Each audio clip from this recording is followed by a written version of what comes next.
24-এর গণঅভ্যুত্থানের পরে বাংলাদেশের নির্বাচন যা বিশ্বে জেনজি ড্রিভেন প্রথম নির্বাচন হিসেবেও বিবেচনা করা হচ্ছে।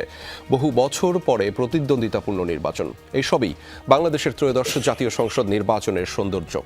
সেই নির্বাচনের ফলাফল গণনা হচ্ছে। দর্শক, ফলাফলের সবশেষ তথ্য পেতে আমাদের যমুনা টেলিভিশনের বিশেষ আয়োজন বাংলাদেশ ইলেকশনে রয়েছে আমি আহমেদ রেজা এবং সাথে রয়েছেন ব্যারিস্টার জ্যোতির্ময় বড়ুয়া, ডক্টর সাখাওয়াত হোসেন সায়ন্ত, মাসুদ কামাল, সামান্তা শারমিন, ডক্টর শিব্বির আহমদ, রাজিকুজ্জামান রতন, তৌহিদুল ইসলাম রাশদ ছিলেন আমাদের সাথে এবং আমাদের সাথে অনলাইনে যুক্ত রয়েছেন মিরাদ আহমেদ চৌধুরী। আমরা একটু ডক্টর সায়ন্ত আপনার কাছে একটু ফিরতে চাই, গণভোটের ব্যাপারে আপনার মূল্যায়নটা একটু শুনতে চাই। যদিও আমরা রাজিকুজ্জামান রতনের কাছ থেকে কিছুটা ধারণা পেয়েছি এবং তিনি জানাচ্ছিলেন যে আসলে এটা নির্ভর করবে আসলে যারা নির্বাচিত হবেন তারাই হ্যাঁ ভোটটাকে কীভাবে অ্যাপ্রোচ করবেন এবং সেখানে বিরোধী দলের আচরণটা বা ভূমিকাটা আসলে কী হবে সেটাই আসলে কার্যকর করবে হ্যাঁ এবং নায়ের এই যে ভোটটা গণভোটটা হয়েছে সেটি আপনার মূল্যায়নটা জানতে চাই। এই অনুষ্ঠানটা 1 ঘন্টার উপরে চলে গেছে না, 1 ঘন্টায় গণভোট নিয়ে কিন্তু একটা শব্দ আলোচনায় আসে নাই। এখন আপনি একটা প্রশ্ন করেছেন এই ইলেকশনের ক্ষেত্রে এবং পরবর্তীতেও গণভোটের প্রায়োরিটিটা এইরকমই, একটু নিচের দিকে একটু শেষের দিকেই হবে। গণভোটটা এই নির্বাচনে খুব প্রায়োরিটিতে ছিল না কারো বেলায়, শুধুমাত্র বিএনপিকে প্রশ্নবিদ্ধ করবার জন্য কিছু রাজনৈতিক দল এবং সরকারের একটা অংশ গণভোটের একটা হাইপ তুলেছিল। আজকেও গণভোট নিয়ে কারো কোনো ওইরকম বড় মাথা ব্যথা নাই। গণভোটে হ্যাঁ জিতবে এটা অবধারিত, কারণ হচ্ছে কয়েকটি দল তো সরাসরি গণভোটের পক্ষেই কথা বলেছে। বিএনপি একটু দোদুল্যমান থাকলেও বিএনপির চেয়ারম্যান যেহেতু পরে চেয়ারম্যানের পক্ষ থেকে হ্যাঁ ভোট দিতে ঘোষণা দেওয়া হয়েছে, ব্যক্তিগত উদ্যোগে কেউ বিএনপির না ভোট দিয়ে থাকলেও দলীয় প্রধানের ওই বার্তাটা অনেকের কাছে পৌঁছেছে, ফলে গণভোটে হ্যাঁর পক্ষেই বেশি পড়বে, হ্যাঁ জিতবে। বিষয়টা হচ্ছে গণভোটে হ্যাঁ জিতলেও যেই সব জায়গায় বিএনপির নোট অফ ডিসেন্ট ছিল সেই জায়গায় ওইখানে তো নোট অফ ডিসেন্ট ছিলই, আলাদা করে আবার বিএনপি তাদের নির্বাচনী ইস্তেহারে বলেছে বিএনপি জনগণের রায়ে রাষ্ট্র পরিচালনার দায়িত্ব পেলে উচ্চকক্ষে পিআর সিস্টেমে উচ্চকক্ষ করে হবে না, এইটা আপনার আসন প্রাপ্তির অনুপাতে হবে। বিএনপি বলেছে যে একই ব্যক্তি দলের প্রধান হলে তিনি সরকার প্রধান হতে পারবেন না, এই বিধানটা বিএনপি মানেনি। ওখানে নোট অফ ডিসেন্ট ছিল, সেটা তারা ইস্তেহারে আবার উল্লেখ করেছে। এখন ওই দিকে আপনার গণভোটে বিএনপিকে বাধ্য করা হয়েছে তাদের নোট অফ ডিসেন্ট সহ সই করতে, এটা দেশবাসী জানে। জানার পরে বিএনপি ইস্তেহারে ক্লিয়ার করলো যে ভাই তোমরা যদি আমাদের ভোট দাও, আমাদের অঙ্গীকার হচ্ছে ওইখানে পরিস্থিতিতে পড়ে আমাদের ওই 10% না থাকা সহই সই করতে হয়েছে, কারণ ওই সইটা না করলে ওইটাকে করে গোলযোগ সৃষ্টি করে নির্বাচনটা ভণ্ডুল হতে পারত বা একটা অংশ এটা করতো। তা আমরা সই করেছি, কিন্তু এখানে আমাদের নোট অফ ডিসেন্ট ছিল। আমরা আমাদের ইস্তিহারে তোমাদের জানিয়ে রাখলাম যে আমাদেরকে তোমরা যদি রায় দেয় তাহলে এইটা আমরা করব না, এটা জেনেই রায় দাও। তো জনগণ জেনেই বিএনপিকে রায় দিয়েছে যে বিএনপি সরকার প্রধান এবং দলীয় প্রধান দুই একসঙ্গে থাকতে পারবেন, এটা বিএনপি মানে না। উচ্চকক্ষে পিআর সিস্টেমে হবে, এটা বিএনপি মানে না। এখন তাদের তো জনগণ রায় দিয়েছে। বিএনপি সেটা নিয়েই এখন প্রসিড করবে, অন্য কোনোটা নিয়ে সমস্যা হবে না, হয়তো শুধু উচ্চকক্ষটা নিয়ে খুব বড় রকমের বার্গেনিং হবে এবং শেষ পর্যন্ত পরিস্থিতি এবং সমঝোতায় কি হয় এটা পরে দেখা যাবে। সেটা আমরা দেখব। এই মুহূর্তে দর্শক মির্জা আব্বাস কথা বলছিলেন, যিনি ঢাকা 8 আসনে লড়ছিলেন বিএনপির পক্ষ থেকে। আমরা সরাসরি যাচ্ছি তার বক্তব্যে। আমাদের প্রতিপক্ষ তারা কিন্তু বিভিন্ন রকম অপকর্ম করার চেষ্টা করছে এবং করবে। যদি তেমন কিছু হয় ইনশাআল্লাহ আমরা 2-1 দিন দেখবো, শান্ত থাকবো। যদি তারপর বাড়াবাড়ি করে ইনশাআল্লাহ বাংলাদেশ জাতীয় দল, শহীদ রাষ্ট্রপতি জিয়া রহমানের দল, বেগম খালেদার দল, তারেক রহমানের দল, এই দেশের জনগণের দল ঘরে বসে থাকবে না।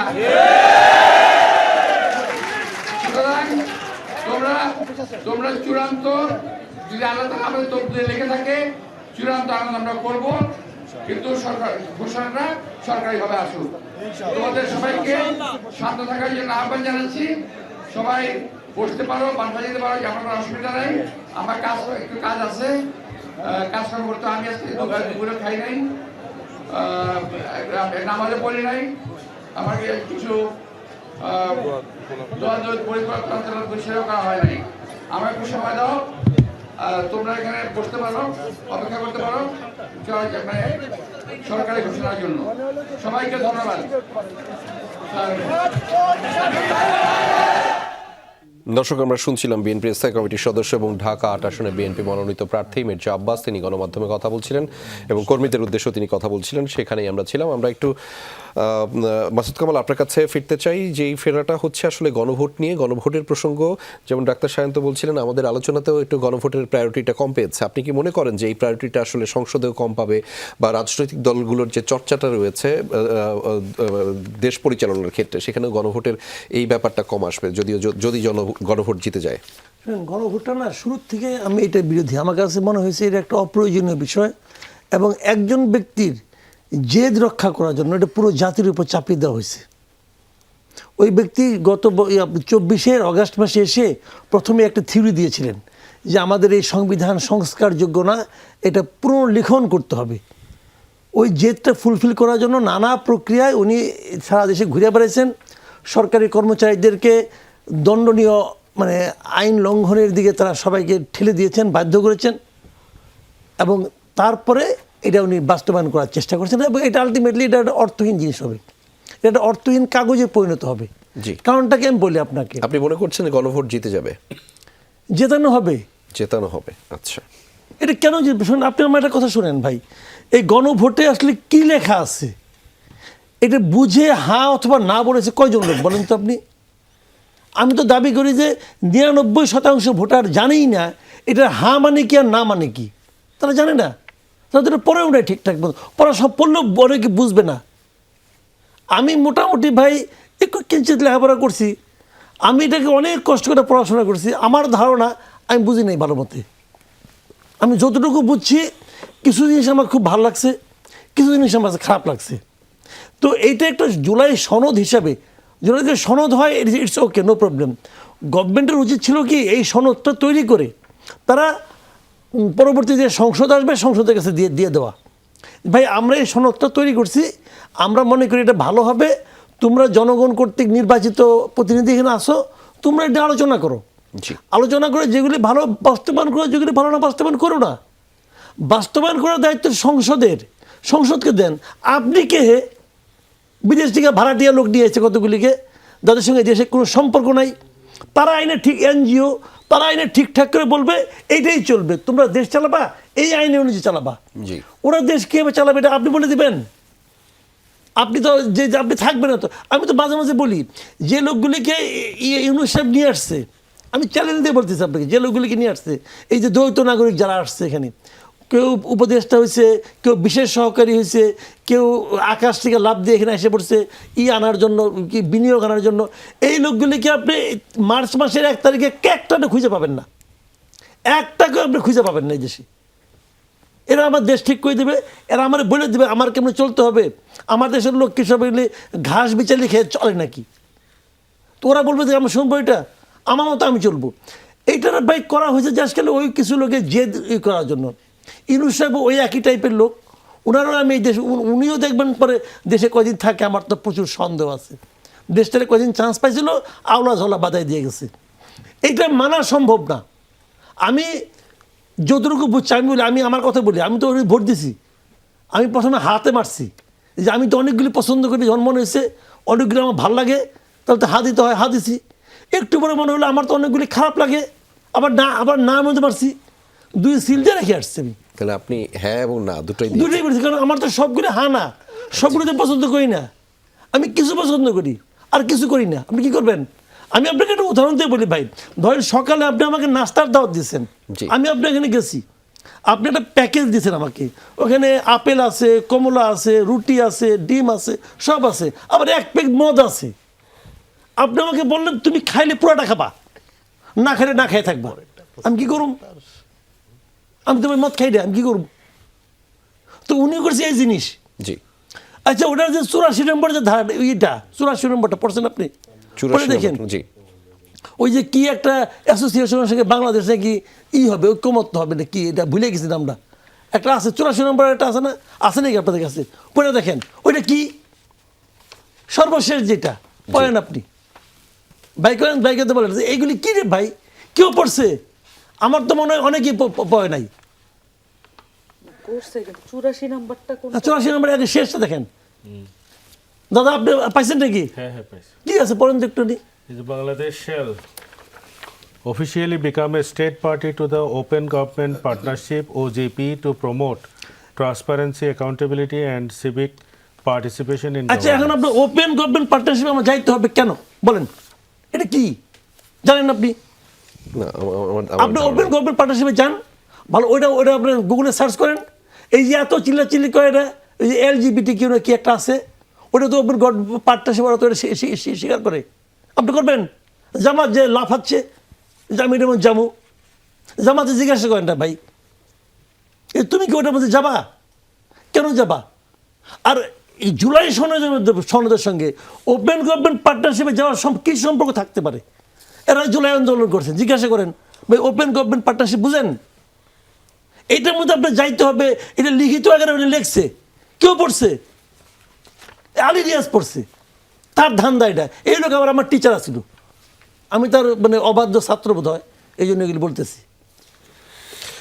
আপনি তার অবাধ্য ছাত্র। আমরা শুনছিলাম আপনার কথাগুলো এবং আপনার গণভোটের যে ভোট প্রদান সেটিও আপনি জানাচ্ছিলেন। মাসুদ কামাল থাকুন, নিশ্চয়ই আমরা ফিরবো আপনার কাছে। ডক্টর শিব্বির আহমদ, আপনার কাছ থেকে জানতে চাই গণভোটের এই যে পরিসংখ্যানটা আমরা জানছিলাম যে অনেকেই মনে করছেন যে জেতানো হবে, সাংবাদিক মাসুদ কামাল বলছিলেন যে জেতানো হবে এবং সেটি আসলে অকার্যকারী থেকে যাবে। আপনার জায়গা থেকে মূল্যায়নটা? না, আমি মনে করি জেতানো হবে যদি বলেন মাসুদ কামাল ভাই, তার মানে তো মাসুদ কামাল ভাই সামথিং ইঞ্জিনিয়ারিং মিন করছেন। আমি মনে করি না এখানে কোনো ধরনের ইঞ্জিনিয়ারিং হয়েছে।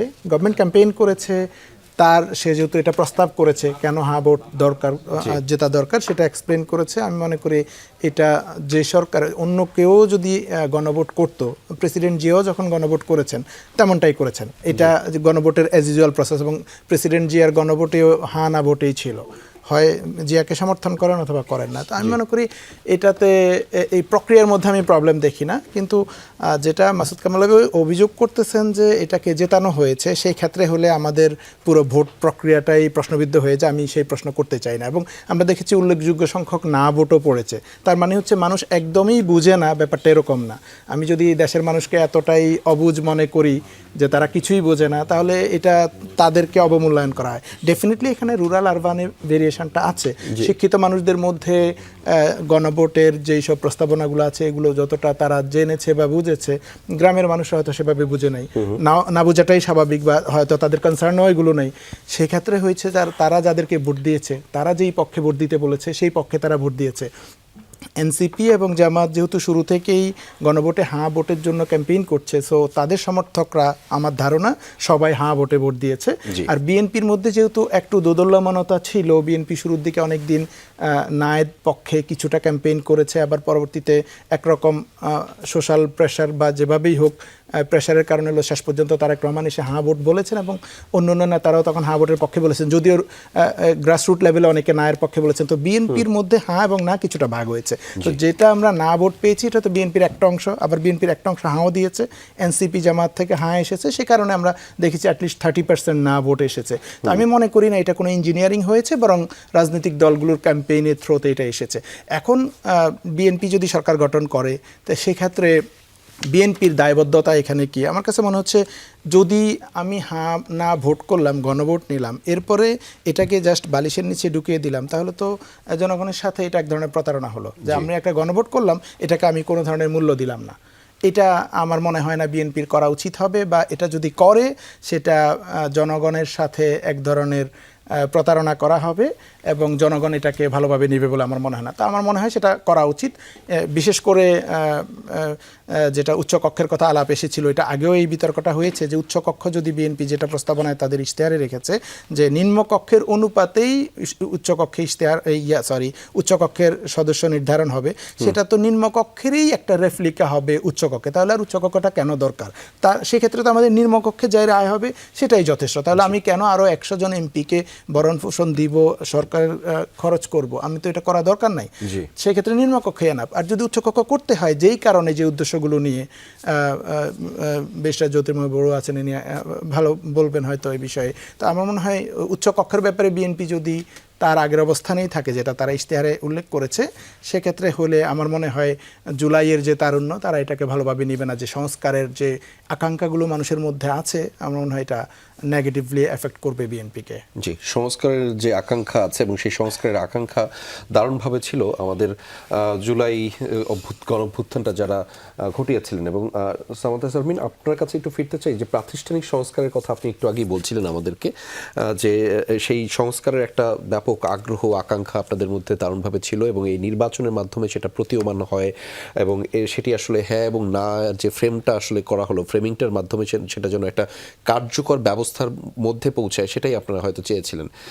আপনার মূল্যায়নটা সেটা এখন আসলে কি পর্যায়ে পৌঁছালো, আপনাদের আকাঙ্ক্ষা, আপনাদের ত্যাগ? এবং আমরা বলছিলাম যে এই নির্বাচনটা অনেক জায়গা থেকে বিশেষ করে যখন আমরা বলছিলাম 1400 শহীদের উপর, রক্তের উপর দাঁড়িয়ে এই নির্বাচন।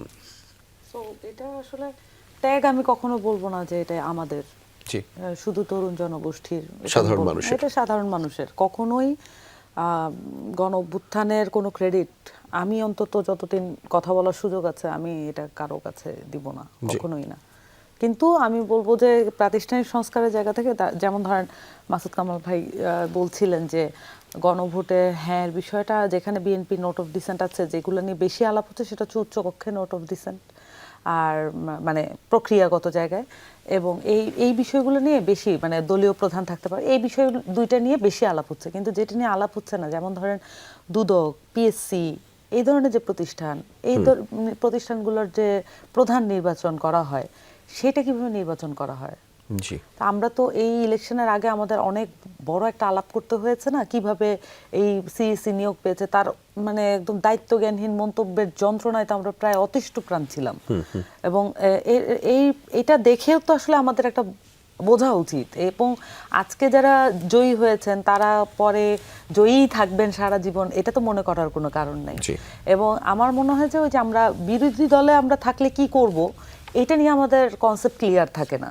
যেমন বিরোধী দলে থাকলে শুধুমাত্র গদ বাঁধা বিরোধিতাই যদি আমাদের ফসল হয়ে দাঁড়ায়, এটা তো ঠিক না। এবং একই সাথে এই মানে সকল দলই যাতে একটা ভালো পরিবেশ পায়, একটা সুস্থ রাজনীতি করা, তার যাতে আসলে হঠকারী এবং ষড়যন্ত্রমূলক রাজনীতির উপর নির্ভরশীল হতে না হয়, এটা আমরা তো অতীতে দেখেছি দলগুলোর ক্ষেত্রে। কিন্তু এটা যাতে আর ভবিষ্যতে হতে না হয়, এজন্য আমরা একটা ভালো গ্রাউন্ড চাই। সেজন্য আসলে প্রাতিষ্ঠানিক সংস্কার, বাংলাদেশে কোনো রাষ্ট্রীয় প্রতিষ্ঠান গড়ে ওঠে নাই। এটা যদি কেউ দাবি করেন, তার বোঝার ঘাটতি থাকতে পারে, আমি তার সাথে তর্ক করতে আগ্রহী, বাট এটা আমি আমার মতো করে বলে রাখলাম, বাংলাদেশে কোনো প্রাতিষ্ঠানিক সংস্কার ঘটে নাই। এখন যেই সব বিষয়ে বিএনপি নোট অফ ডিসেন্ট আছে, এখন এই আলাপগুলো করা ভালো, যে যদি এইসব ক্ষেত্রে যেখানে প্রাতিষ্ঠানিক সংস্কারটা বেশি গুরুত্বপূর্ণ, সেখানে যদি এই নোট অফ ডিসেন্টকে ধরে তারা এই জায়গাগুলোতে একমত না হন, সেই ফোরামগুলো তৈরিতে, তত্ত্বাবধায়ক সরকারের ফোরামটা কি হবে, সেই জিনিসগুলোতে যদি একমত না হন, বা রাজনৈতিক দলগুলো ঐকমত্য কমিশনে যেমন ফেল করেছে, যে কারণে আমাদের গণভোটে যেতে হলো, সেরকমই যদি হয় পরিস্থিতি, এই সংসদটা যদি অমন হয়, তাহলে আসলে আমরা ওই একটা পাল্টাপাল্টি বাইনারির মধ্যে আমরা দেখা যাবে দোলাচলে দেশটা ভাগ হয়ে থাকবে। আমরা চাই একটা সাম কাইন্ড অফ ইউনিটি, যেটা হচ্ছে যখন একটা পুরো দেশের কাঠামো, রাষ্ট্রের কাঠামো ঠিক করার ব্যাপার থাকবে, তখন যাতে একটা মিনিমাম ইউনিটির জায়গায় আমরা আসতে পারি। 148টা কেন্দ্রের ফলাফল ইতিমধ্যে আমাদের হাতে এসেছে, যার মধ্যে 115টা আসনে জয়লাভ করেছে বিএনপি মনোনীত প্রার্থীরা, এবং জামাত মনোনীত প্রার্থীরা 32টি আসনে জয়লাভ করেছে, এবং স্বতন্ত্র প্রার্থীদের মধ্যে একটি আসন রয়েছে। আমি একটু আমরা কথা বলছিলাম বাংলাদেশ ইলেকশনে, এবং আমাদের সাথে বেশ কয়েকজন অতিথি যুক্ত রয়েছেন। আমি জ্যোতির্ময় বড়ুয়া, আপনার কাছে একটু ফুটতে চাই। আমি প্রধান উপদেষ্টার আজকে একটি দাবি করেছিলেন, তিনি বলেছিলেন দেশের ইতিহাসে সবচেয়ে শান্তিপূর্ণ ও উৎসব মুখর নির্বাচন এটি। যদিও কামাল ভাই বলছিলেন যে বিভিন্ন সময় বিভিন্ন জন আসলে বলছিলেন, এবং তার দেখা মতে 90-এর ইলেকশনটাই সবচাইতে বেশি গ্রহণযোগ্য এখন পর্যন্ত, যেটি নিয়ে বিভিন্ন রাজনৈতিক দলের মতভেদ রয়েছে। এবং একই সাথে আমি একটু বলতে চাই আপনাকে যে সামরিক বাহিনীর যে আন্তঃসংযোগ পরিদপ্তর আইএসপিআর থেকে একটি কার্ড দেওয়া হয়েছে যে এটি একটা গ্রেট অ্যাচিভমেন্ট, অর্থাৎ সহিংসতা ছাড়া একটা এরকম নির্বাচন এর আগে যেহেতু অনেকটা সময় দেখা যায়নি, ফলে একটি দারুণ অ্যাচিভমেন্ট এবং সেখানে যে সশস্ত্র বাহিনীর সদস্যরা সব জায়গায় নিয়োজিত ছিল সেটির একটি প্রতিফলন, এবং একই সাথে তারা বাংলাদেশের মানুষের স্বতঃস্ফূর্ত অংশগ্রহণকেও সাধুবাদ জানিয়েছে। আপনার মূল্যায়নটা এখানে, যে এই যে আয়োজনটা সফলভাবে হলো সেখানে আসলে কাদের সমন্বিত প্রয়াস আসলে সেখানে কাজে দিয়েছে, এবং সেখানে কি অন্তর্বর্তী সরকারের কোনো ধরনের কার্যক্রম কি এর সাথে যুক্ত কিনা, যেটি ডক্টর ইউনূস দাবি করছিলেন সবচেয়ে শান্তিপূর্ণ ও উৎসব মুখর নির্বাচন? দেখুন, এখানে যদি প্রথমে কৃতিত্বের জায়গাটা চিন্তা করতে হয় তাহলে আপনি দেখবেন আইনসঙ্গতভাবেই যখন আপনার ইলেকশন শিডিউল ডিক্লেয়ার হয়ে যাচ্ছে তখন ইলেকশন সংক্রান্ত যাবতীয় কাজের রেসপন্সিবিলিটি কিন্তু ইলেকশন কমিশনের উপরে। জি, ইলেকশন কমিশন আসলে টোটাল ফ্রেমওয়ার্কটা রেডি করে যে কিভাবে কি করবে, এবং সিভিল অ্যাডমিনিস্ট্রেশন তাদের এইড হিসেবে কাজ করবে ওই সময়টায়, নির্বাচনের সময়টা। এটা constitutional as well as legal provision. তো সেই জায়গায় আমি মনে করি যে এটা প্রথম কৃতিত্ব যদি কাউকে দিতে হয় তাহলে আসলে দিতে হবে নির্বাচন কমিশনকেই। ইন্টারিম গভর্নমেন্ট বিগত 1.5 বছরে তাদের যে শাসন সেখানে আইনশৃঙ্খলা রক্ষার ক্ষেত্রে যে ব্যর্থতার পরিচয় দিয়েছে, তারা আসলে চেষ্টা করলে যদি কৃতিত্ব নিতে চান যে এরকম সহিংসতাবিহীন একটা ইলেকশন করতে পেরেছেন, তখন আসলে ওই প্রশ্নটা দাঁড়ায় যে তাহলে 1.5 বছর তারা সহিংসতা হতে দিয়েছেন, তারা চাইলে আসলে বন্ধ করতে পারতেন। যদি সেই আর্গুমেন্টটা আসলে, এটা তো লজিক্যাল ফ্যালাসিতে পরিণত হচ্ছে। তো আমরা অন্তত আমাদের অভিজ্ঞতা থেকে বুঝতে পারি যে তিনি যা বলেছেন সেটা আসলে ক্রেডিট নেওয়ার জন্য বলেছেন। ইন্টারিম গভর্নমেন্টের এখানে আসলে তেমন কোনো ভূমিকা নেই।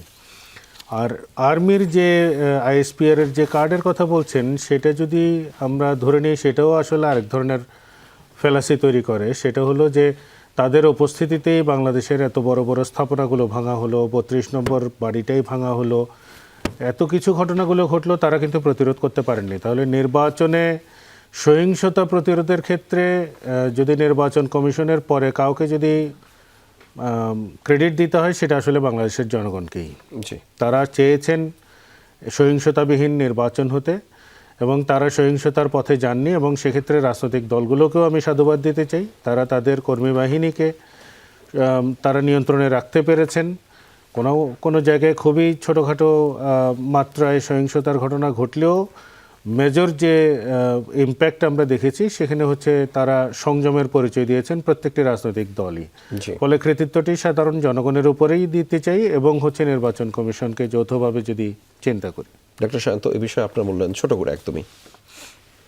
মানে রাজনৈতিক দলের দিক থেকে আসি, ক্রেডিট তো সেনাবাহিনীর অবশ্যই আছে, কিন্তু রাজনৈতিক দলগুলো এই জুলাই গণঅভ্যুত্থান পরবর্তী বাংলাদেশে খুব সহনশীলতার পরিচয় অনেকে দিয়েছে, বিশেষ করে বিএনপি। আমি বড় দল হিসেবে বাংলাদেশে তো বিভিন্ন সময় আওয়ামী লীগ এবং বিএনপি মোটামুটি প্যারালাল দল ছিল, তার অনেক নিচে জামায়াত ইসলাম এবং জাতীয় পার্টি ছিল। সেই অবস্থায় আওয়ামী লীগের অনুপস্থিতিতে বিএনপি আনপ্যারালাল বড় দল, সেইখানে বিএনপিতে একে এত বেশি ইরিটেট করা হয়েছে, তারপরও এই দলটি সাংঘাতিক ধৈর্য ধরেছিল যে একটা সুষ্ঠু ইলেকশন যেন হয়। শুধু ইলেকশনটার জন্য এত অপদস্থ হয়েছে, ফেসবুকে কাউকে কাউকে আমি স্ট্যাটাস দিতে দেখেছি যে বউয়ের চেহারা যেমনই হোক তার ধৈর্যটা যেন মির্জা আব্বাসের মতো হয়। আবার মেয়েরা হাজব্যান্ডের বেলায়ও সেম একই কথা বলেছে, মির্জা আব্বাস বাংলাদেশে একটা ধৈর্যের প্রতীক হয়ে গেছেন। সেরকম বৃহত্তর অর্থে বিএনপি তো রাজনৈতিক দলের একটা ধৈর্যের প্রতীক হয়ে গেছে। এইবার এত বড় দলকে এতভাবে মানে অপদস্থ করে কথা বলা, ইরিটেট করা করেছে। কারণ হচ্ছে বিএনপি কোনোভাবে চায় নাই যে কোনো সংঘর্ষ সহিংসতার সূত্রপাত হোক, তৃতীয় পক্ষ এখানে সুযোগ নেক এবং গণতন্ত্রে উত্তরণের পথটা ব্যাহত হোক। সেই ক্ষেত্রে বিএনপি বড় দল হিসেবে তাদের ধৈর্য, জামায়াত ইসলাম, এনসিপি সহ অন্যদেরও এইখানে খুব বেশি বাড়াবাড়ি না করা, এই সব মিলে একটা পজিশন ছিল। তবে সেনাবাহিনীর ভূমিকাটাকেও খুব ছোট করে দেখার সুযোগ নেই, এই জন্য যে এইবার যেহেতু পুলিশ বাহিনী একেবারে ভঙ্গুর অবস্থায় ছিল, তাদের মনোবলের ব্যাপক ঘাটতি ছিল, তাদের উপরের পর্যায়ে কিছু চুক্তিভিত্তিক কিংবা ওই ডাবল প্রমোশন, ট্রিপল প্রমোশন দিয়ে বঞ্চিতদের বসানো হলেও মিড লেভেল এবং নিচের দিকে এই গত 16-17 বছরের নিয়োগ পাওয়ারাই বিভিন্ন জায়গায় ওইভাবেই থেকে গেছে। তাদের মধ্যে আতঙ্ক কাজ করেছে যে কোনো রকম একটু বাড়াবাড়ি হয়ে গেলেই তার ঠিকুজি যাচাই করা হবে, বলবে ও আওয়ামী লীগের দোসর ছিল, অমুক সময়ে নিয়োগ, অমুক এক্সট্রা জুডিশিয়াল কিলিংয়ে সে সদস্য ছিল ওই টিমে। ফলে তারা খুবই একটা মানসিক চাপ নিয়ে কাজ করেছে। ফলে পুলিশের পক্ষে আইন শৃঙ্খলা রক্ষা করা সর্বতোভাবে সম্ভব ছিল না। সেইখানে সেনাবাহিনী করেছে, এটা সত্য। দাদা যেটা বলেন যে মব সহিংসতা 32 নম্বর এটা সরকারের তরফ থেকে যদি সেনাবাহিনীর উপর ইনস্ট্রাকশন থাকতো এটা রোধ করবার জন্য, তাইলে করতো। সেনাবাহিনী আগ বাড়িয়ে সরকারের শীর্ষ পর্যায়ের ব্যক্তিদের ইনস্ট্রাকশনের বাইরে কেন করেনি? কারণ এটা করতে গিয়ে যদি আবার একটা গোলযোগ হতো, আবার একটা সহিংসতা হতো, তখন ওই সেনাপ্রধান ওয়াকাররা নিয়ে এমনি নানামুখী নানান বক্তব্য এক একজনের চাউর করছিল, কার হয়ে খেলছে, কি করছে, দেশকে কোথায় নিচ্ছে, ওই সুরটা আরও বেশি প্রসারিত হতো এবং সেনাবাহিনীকে আরও বেশি বিতর্কিত করাতো। ফলে সেনাবাহিনীও খুব স্পর্শকাতর জায়গায় থেকে সরকারের পালস বুঝে এই আইনশৃঙ্খলা রক্ষা বা বিভিন্ন বিষয়ে কাজ করেছে।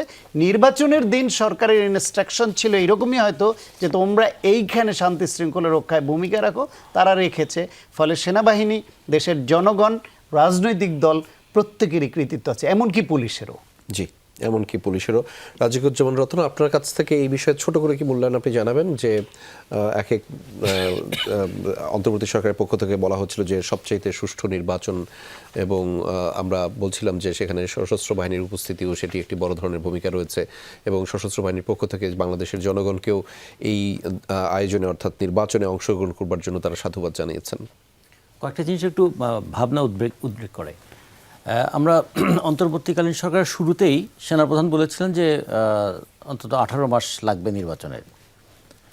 তো সেটা কিন্তু 18 মাসের মধ্যেই হলো। হ্যাঁ, আর আমরা অন্তর্বর্তীকালীন সরকারের অন্তরে নির্বাচন সম্পর্কে খুব একটা ভাবনা দেখি নাই। জি, এবং যে কারণে মানে নির্বাচন কি 5 বছর পরে, কেউ কেউ বলছিলেন যে 5 বছর মেয়াদটাই পূর্ণ হোক। আবার জনগণের কেউ কেউ নাকি আবার অন্তর্বর্তীকালীন সরকারকে এরকমও বলেছিলেন তারা 50 বছর থাকলে ভালো হয়। তো জনগণ তো চাওয়ার সময় অনেক কিছু হিসেব করে চায় না, যে তার বয়স যদি এখন 85 হয়, 50 বছর হলে তো 135 হবে, ততদিন পর্যন্ত থাকতে পারবেন কিনা। কিন্তু মানুষের তো আকাঙ্ক্ষার সীমা থাকে না, এরকম অনেক আকাঙ্ক্ষাও ছিল। সেই আকাঙ্ক্ষার কিছু কিছু বাস্তবায়ন কিন্তু আমরা দেখতেও শুরু করেছিলাম, যে নির্বাচন কবে হবে, হবে তো সুষ্ঠু হবে কিনা, ফেব্রুয়ারিতে হবে না এপ্রিলে হবে, এরকম বহু ধাক্কা কি ঠেলাঠেলি করে শেষ পর্যন্ত কিন্তু ফেব্রুয়ারিতে নির্বাচনটা হয়েছে। ফলে এই ক্ষেত্রে আমি বলবো পুরো ক্রেডিটটা দেওয়া উচিত। এই যে তারা কসরত করলেন, কুস্তি করে শেষ পর্যন্ত মানে যেভাবে হোক বিজয়, হার মানতে না চাইলেও বিজয়ী বলে কাউকে স্বীকার করবেন, হ্যাঁ ভোট হবেই, এইটার জন্য যে মেনে নিতে পারলেন, এটাকে প্রথম স্বীকৃতি দেবো। দ্বিতীয় যে জিনিসটা দেবো, দেখুন এতবার একটা অভ্যুত্থানের পরে 50% ভোট কেন? আমরা যে বলছি উৎসবে এত অনুপস্থিতি কেন? এটাও একটু বিবেচনা করা উচিত না? উৎসবের এই মহিমা কীর্তন করতে গিয়ে দুর্বলতাগুলোকে যেন আড়াল না করি। 91 সালেও একটা অভ্যুত্থানের পরে নির্বাচন হয়েছিল এবং সেখানে 55% বেশি ভোট পড়েছিল। এইবারই প্রথম অভ্যুত্থানের পরে এত কম ভোট পড়লো। আর বাকি যে ভোটগুলো হয়েছিল যখন তত্ত্বাবধায়ক সরকারের অধীনে, প্রত্যেকটাতে কিন্তু 70%-এর উপরে ভোট ছিল। তাহলে মানুষ কেন ভোটের আগ্রহটা হারালো অভ্যুত্থানের পরে? তারপরে আবার হ্যাঁ না ভোটের বিষয়টাও জাতি অনেকদিন মনে রাখবে। আর সবচেয়ে বেশি মনে রাখবে যে নির্বাচনের আগে এত টানটান উত্তেজনা, এত আতঙ্কের পরিবেশ, সেটা মনে রাখবে। কিন্তু যেটা মনে রাখবে, আমাদের যেটা বিবেচনা করা উচিত, যেটা আমাদের জন্য সবচেয়ে গুরুত্বপূর্ণ, শেষ পর্যন্ত মানুষ ধৈর্যের সঙ্গে নির্বাচনটা অংশগ্রহণ করেছে। এই জনগণই তো আমাদের ভরসা, যে পরিস্থিতি যাই হোক নির্বাচন হতেই হবে। নির্বাচন ছাড়া ক্ষমতা হস্তান্তরের আর কোনো পথ নাই।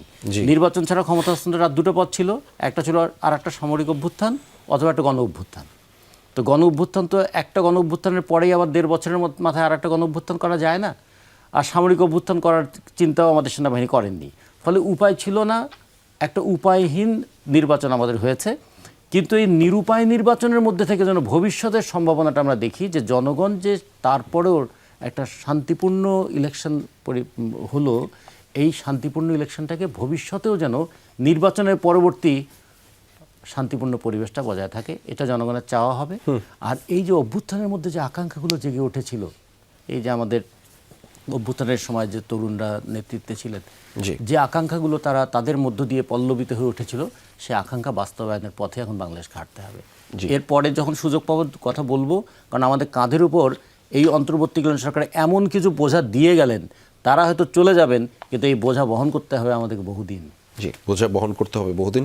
সামন্তা শারমিন, আপনার কাছ থেকে আমি জানবো যে রাজিকুজ্জামান রতন বলছিলেন যে গণঅভ্যুত্থানের পরে যে মানুষের অংশগ্রহণ সেটি আসলে উৎসব না দুর্বলতা। আমি ঠিক এই বিষয়টাতেই আপনার কাছে জানতে চাইব। ত্রয়োদশ জাতীয় সংসদ নির্বাচনের সবশেষ ফলাফলটি এই মুহূর্তে আপনাদেরকে জানিয়ে রাখছি, যেটি হালনাগাদ তথ্য রয়েছে। এখন পর্যন্ত 153টি আসনের ফলাফল আমাদের হাতে এসেছে, অর্থাৎ যমুনা টেলিভিশনের হাতে এসেছে। এর মধ্যে 120টি আসনে জয়লাভ করেছে বিএনপি মনোনীত প্রার্থী এবং 32টি আসনে জামাত এবং 11 দলীয় জোটের প্রার্থীরা জয়লাভ করেছেন এবং একটিতে স্বতন্ত্র প্রার্থী জয়লাভ করেছেন। সামন্তা শারমিন, বিরতিতে যাওয়ার আগে আপনার কাছে আমার প্রশ্নটা ছিল, রাজিকুজ্জামান রতন যেখানে বলছিলেন এই গণঅভ্যুত্থানের পরে মানুষের যে অংশগ্রহণ সেটি আসলে উৎসব বলছি আমরা অনেকটা ভাবে, এবং আজকে সামাজিক যোগাযোগ মাধ্যমে এত এত ছবি দেখেছি, মানুষের আঙুলের ছবি, আপনার হাতেও আমি একটি যে চিহ্নটি দেখছিলাম যে অমোচনীয় কালির চিহ্নটা, এবং আপনারাও নিশ্চয়ই দেখেছেন, এবং সেইখানে 50% বেশি যে টার্ন আউটের কথা সেটি আসলে তার চেয়েও বেশি প্রত্যাশা করেছিলেন রাজিকুজ্জামান রতন, এবং সেটিকে তিনি উৎসব বা দুর্বলতার নানা ফ্রেমিংয়ে বলছেন। আপনার জায়গাটা থেকে মূল্যায়নটা কেমন এবারের এই আয়োজনটা? যেহেতু আমরা অনেকটা সময় ধরে বলছিলাম যে এটি একটি উৎসবের নির্বাচন হয়েছে, পুরো দেশের মানুষ সেখানে অংশগ্রহণের মাধ্যমে এই নির্বাচনকে সামনে নিয়ে এসেছিল এবং এই নির্বাচনটা নানান কারণে গুরুত্বপূর্ণ। সত্যি কথা বলতে কি, মানে আমাকে এখন একটা এমন, যেহেতু সকল রেজাল্ট এখনো আসে নাই, আমি নিজেও কিন্তু কিছু কিছু আসন নিয়ে কনসার্নড এখনো।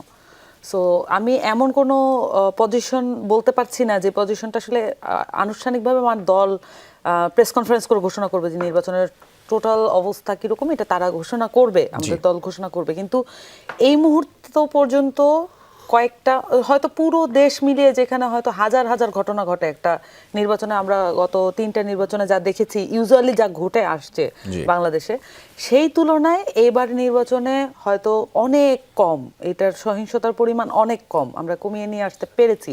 এটা একটা জাতিগত এবং মানুষের, এটা আমি আগেও বলেছি, এটা আমি মানুষের অর্জন, এটা আমি কোনো পার্টিকুলার কোনো মানে দলকে আমি এই ক্রেডিট দিবই না, বরঞ্চ দলের আসলে এই সহিংসতার পিছনে ডিসক্রেডিটই আছে। সো আমার কাছে মনে হয় যে এই যে মানে ভোটার টার্ন আউটের যে প্রসঙ্গটা, ধরেন আমি নিজেও চাই যে একটা দেশে যখন, আমি তো চাইবো যে 100% টার্ন আউট হোক, তাই না? এটা তো আমাদের টার্গেট, এটা আমাদের সিলিং। কিন্তু কখনো কখনো পরিস্থিতি বিবেচনায়, যেমন ধরেন গত 15 বছর মানুষের আসলে এই অভ্যস্ততাই নাই, তার উপরে আবার এই 15 বছরে যে অনেকের অনেক কর্মস্থল পরিবর্তন হয়েছে, অনেকের বাসস্থল পরিবর্তন হয়েছে, অনেক কিছু ঘটেছে দেশব্যাপী।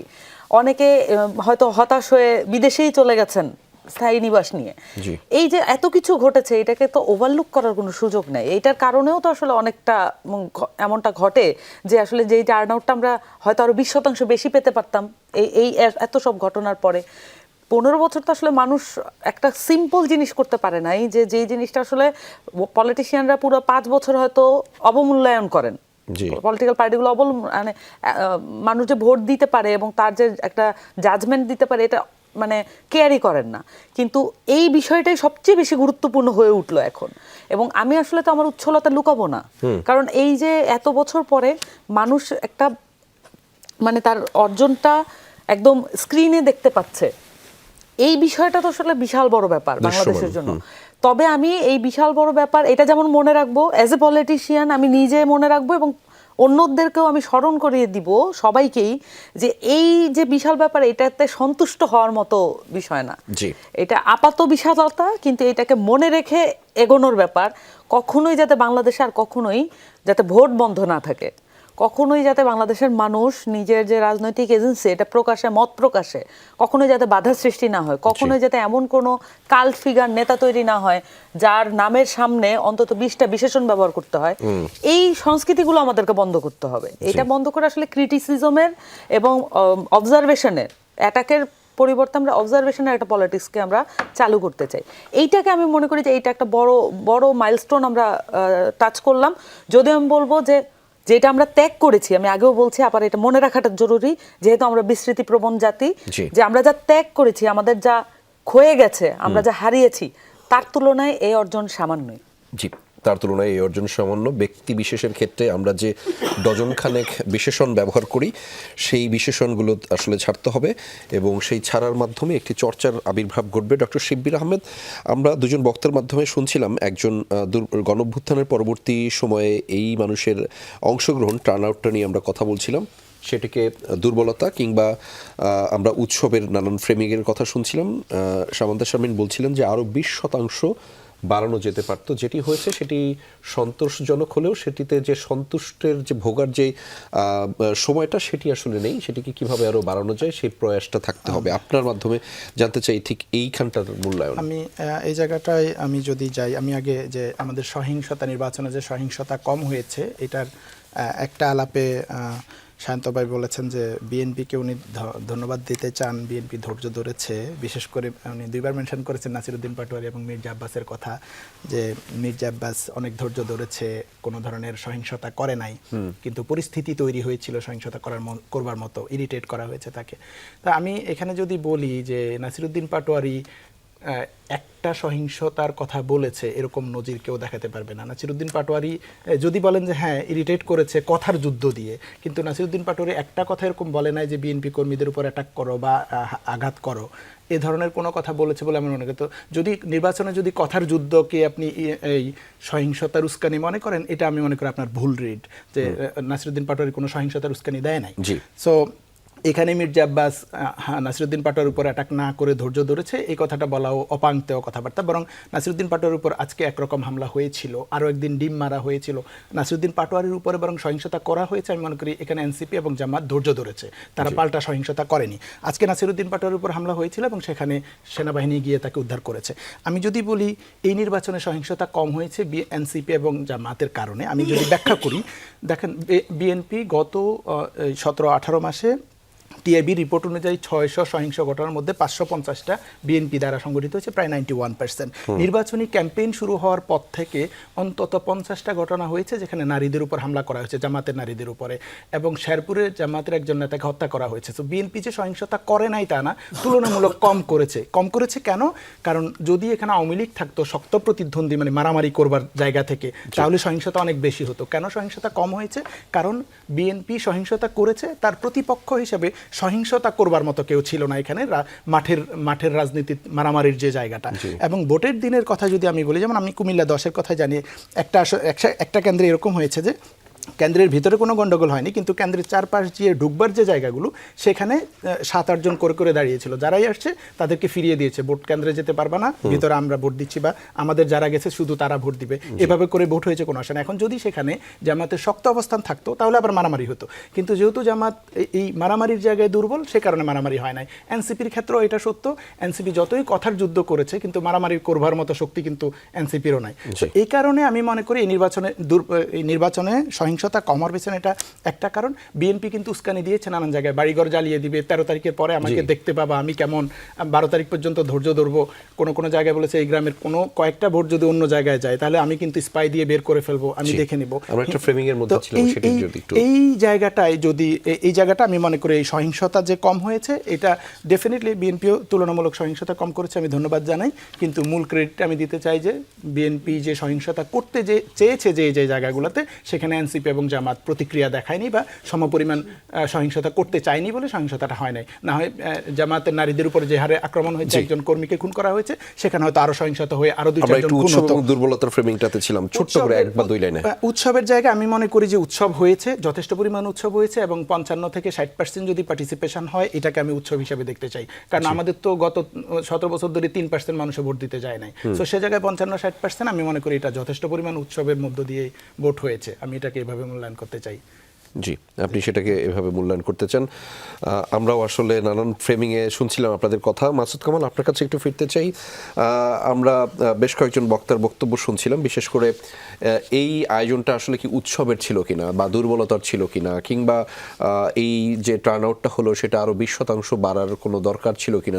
যেহেতু আমরা বলছি এটা গণঅভ্যুত্থানের পরবর্তী নির্বাচন, সেখানে এই টার্ন আউটটাকে এখন পর্যন্ত সবশেষ যে ঘোষণা সেটি অনুযায়ী 47.91% ছিল, যেটি সর্বোচ্চ পর্যায়ে যেতে পারে বলে অনেকে ধারণা করছেন যে 55 থেকে 56%। সেটা কি আরও বাড়ার কোনো সম্ভাবনা ছিল কিনা বা বাড়ানো দরকার ছিল কিনা, যে গণঅভ্যুত্থানের বিষয়টাকে প্রমাণ করবার জন্য? বাড়াবেন কি হাত দিয়ে? মানুষের হাত দিয়ে বাড়াতে দিতে হয়। এখন বাজে রাত্র 12টা ক্রস করে গেছে, এখন পর্যন্ত তারা বলতে পারতেছে না ভোটের পাবি কত, মানে কত % ভোট কাস্ট হয়েছে। এটা কেমন কথা? এটা হাত দিয়ে বাড়াই দিব? ভাই সন্দেহ কেন তৈরি করেন ভাই? জিতছে তো, একটা দল জিতছে, একটা দল হারতেছে। এখন এইখানে এতক্ষণও কেন ভাই? রেজাল্ট হওয়ার আগে প্রথম বলা যায় যে কত পার্সেন্ট ভোট কাস্ট হয়েছে, এটা সবচেয়ে আগে বলা যায়, এটা সবচেয়ে পরে বলা হচ্ছে কেন? এখন তো মানুষ সন্দেহ করবে, এটা 40% ছিল। যদি কেউ সন্দেহ করে, তার সন্দেহ আপনি মিটাবেন কেমন করে বলেন তো আপনি আমাকে? ভোট গণনা শুরুর আগেই বলে দেওয়া যায় যে কত পার্সেন্ট ভোট কাস্ট হয়েছে। আমরা যখন নিজে যখন মাঠ পর্যায়ে সাংবাদিক কথা করতাম, আমরা ওই বিভিন্ন সময় আমরা যাইতাম ভোট কেন্দ্রে, যে প্রথম প্রশ্ন করতাম প্রিজাইডিং অফিসারকে যে কত পার্সেন্ট ভোট কাস্ট হয়েছে। উনি তৎক্ষণাৎ বলে দিতেন এত পার্সেন্ট ভোট কাস্ট হয়েছে। সেটা ধীরে ধীরে বাড়াচ্ছেন কেন? দেখতেছেন যে মানুষের সহ্য ক্ষমতা কতটুকু, যে কতটুকু বাড়াইলে পরে মানুষ সহ্য করে, কতটুকু বাড়াইলে পরে মানুষ বলে ওই যেমন আমিনটা হয়েছিল ওরকম হয়েছে। ভাই এইটার মধ্যে ভোট কম পড়বে, এটাই তো স্বাভাবিক। কারণ এই নির্বাচনে আপনি একটা বড় জনগোষ্ঠীকে নির্বাচনে বাইরে রাখছেন গাইড জোরে। তো যাদেরকে বাইরে রাখছেন ওরা কি আপনার প্রেমে একতরফা প্রেম করে এসে ভোট দিব না তোরা ভাই? তারা ভোট দেয় নাই। এখন তারা যদি ভোট না দেয়, ভোট পড়ার হার কমবে। এখানে তো অবাক হওয়ার কিছু নাই। আপনি জোর করে প্রমাণ করবেন যে ওই লোকগুলো আসছিল, আসে নাই তো ভাই। কাজেই এই ভোট দিয়ে আমরা শুনেন ভোট একটু হয়ে গেছে, বাট এই ভোটের যে ক্যারেক্টার, এই ইলেকশনের যে ক্যারেক্টার, এটা নিয়ে উচ্ছ্বসিত হওয়ার কিছু নাই। আজকে থেকে 30 বছর পরে, ধরেন আজকে থেকে 30 বছর পরে, যার এখনো জন্ম হয় না এরকম একটা 30 বছর পরে, সে যদি একজন ছেলে আসে যদি এই ভোটের ইতিহাসগুলি দেখে যে বাংলাদেশের এত বছর আগে জন্ম হয়েছে, এখন এটার মধ্যে কী হয়েছে, কতগুলো ইলেকশন হয়েছে, তারা কিন্তু 2026 ইলেকশন থেকে একটু হতচকিত হবো। ভাই ঘটনাটা কি? 2001 সালে দেখলাম জামাত আর বিএনপি একসঙ্গে সরকার গঠন করছে, এখন ওরাই নাকি সরকারি দলের বিরোধী দল। তো মাঝখানে 8 দল কই? অথবা কি এমন ঘটলো যে এরা এখানে এক দল হয়ে গেল? আবার এর ইমিডিয়েট আগে যে দলটা ছিল যে আওয়ামী লীগ, ওরা কই? তারা একটা আসলে পাইল না। তারা যে নাই এটাও তো বুঝবে না। এটা কে বুঝবে? কারণ এদের তো নিষিদ্ধ করে নাই কেউ। ধরেন আপনি এরপরে এটা আইনগতভাবে আওয়ামী লীগের নিয়ে বিচার হবে। আমি কথার কথা ধরলাম যে আওয়ামী লীগ নিষিদ্ধ হয়ে গেল। তো আওয়ামী লীগ নিষিদ্ধ হবে কবে? 26-এর পরে তো হবে না, 26-এর 12 ফেব্রুয়ারি পরে নিষিদ্ধ হবে। তখন ওই লোক ওই দেখতেছে যে যখন 26-এর জুন মাসে এসে আওয়ামী লীগ নিষিদ্ধ হয়েছে, তাহলে 26-এ ফেব্রুয়ারিতে আওয়ামী লীগ নাই কেন? আওয়ামী লীগ কোনো ভোটই পেল না কেন? কি বুঝবে বুঝুন তো? যদি দেশে গণতন্ত্র প্রতিষ্ঠিত হয় তাহলে এই যে নির্বাহী আদেশে পলিটিক্যাল পার্টি নিষিদ্ধ করার যে ধারাটা হয়তো এটা একসময় থাকবে না, কারণ এটা তো একটা কালো আইন। আপনি ট্রাইব্যুনালের মাধ্যমে করেন, বিচার বিভাগের মাধ্যমে করেন, একটা করেন, আমার কোনো আপত্তি নাই। কিন্তু আপনি একটা কালো আইন দিয়া একটা পলিটিক্যাল পার্টিকে আপনি কিন্তু নির্বাচনে আসতে দেন নাই। পরিণতি কী আলোচনা করবে? কাজে এই নির্বাচন নিয়ে আনন্দিত হওয়ার জন্য এই যে উনি একদম বলছে না যেটা নাকি আমাদের জন্মদিন হবে, বলছে তো এই ভদ্রলোকের কথা আমি যত শুনি তত হতাশ হই, এবং শেষ পর্যন্ত সিদ্ধান্ত নিয়েছি যে নিজের সুস্থ থাকার জন্য ওনার কথা শোনা বন্ধ করতে হবে। আচ্ছা, তাহলে আপনি অসুস্থ হয়ে যাবেন। সে এটাকে বানিয়েছে এটা নাকি আমাদের গণতন্ত্রের নতুন জন্মদিন। এইটা তো ওইভাবে ধরলে এটা কোনো এই ইলেকশন, আমরা ইলেকশন হয়ে গেছে, হওয়া ইলেকশন নিয়ে আলোচনা করতেছি, কিন্তু ইলেকশনটা কি হয়েছে অথবা ইলেকশনের ক্যারেক্টারটা কি, এটা কিন্তু ভাই ইতিহাস কিন্তু একদিনের জন্য হয় না। ইতিহাস একদিনের জন্য কিন্তু হয় না। ওই যে মোস্তাক আহমেদের খন্দকার মুস্তাককে জিতানো হয়েছে, মেজর জুয়েলকে হারানো হয়েছে বরিশালে, কিভাবে হারানো হয়েছে, ওইগুলো যে এখন আলোচনা হয়। তখন তো তারা মনে করছিল বিশাল এক কাজ করে ফেলাইছে, সব পত্রিকা বন্ধ করে দিছে, বিশাল এক কাজ করছে যে নিউজ প্রিন্টের খরচ কমাইছিল। কি হয়েছে যে এখন বুঝতেছি। আপনার মাধ্যমে জানছিলাম এবং আমরা একদম শেষ দিকে রয়েছি এই ঘন্টার, এবং একটি তথ্য আপনাদেরকে জানিয়ে রাখতে চাই যে এনসিপির আহ্বায়ক নাহিদ ইসলাম তিনি সবাইকে ঢাকা 8 আসনে যাওয়ার আহ্বান জানিয়েছেন, এবং আরেকটি বিষয় হচ্ছে ঢাকা 8 আসনের যে ফলাফল সেটি এখন পর্যন্ত ঘোষণা হয়নি, ফলে সেটি নিয়ে নানান ধরনের একটি আলোচনা চলছে। তবে আমরা সেই আলোচনার সবশেষ তথ্যগুলো আপনাদেরকে জানিয়ে রাখতে চাই। তবে আমাদের সাথেই থাকতে হবে। এই মুহূর্তে এই ঘন্টার আয়োজন থেকে বিরতি নিচ্ছি, ফিরবো কিছুক্ষণ পরেই পরের ঘন্টায়, সাথেই থাকুন।